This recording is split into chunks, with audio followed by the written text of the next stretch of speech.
My name is Lakeisha McDougald, and I'm speaking on human communication. From the first moment that God breathed life into Adam, humans were capable of communication.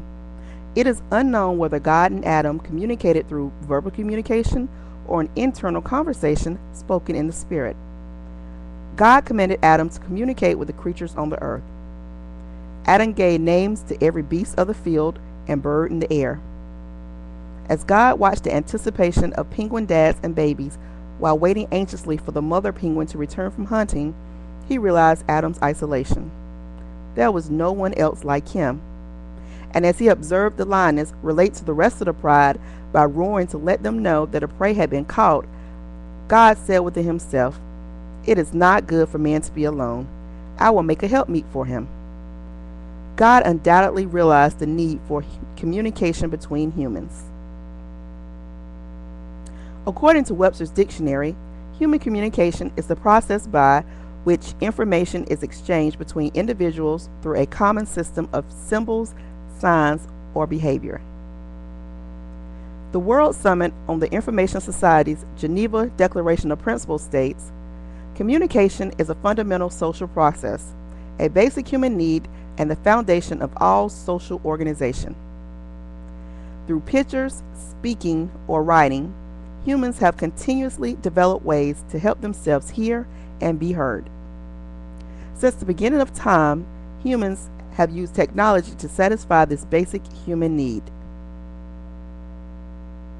Cavemen drew on the walls of their caves to communicate and tell their stories to one another.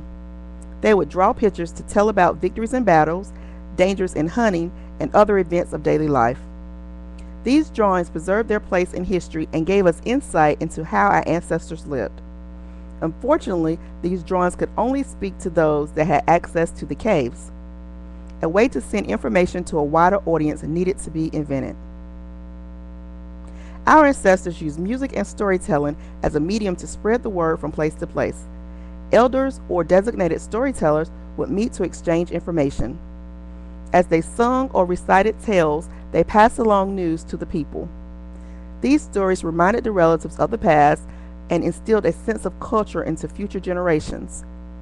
If the elder died before passing on the art of storytelling, the history died with them. A need to create a more permanent record was fulfilled with the invention of writing.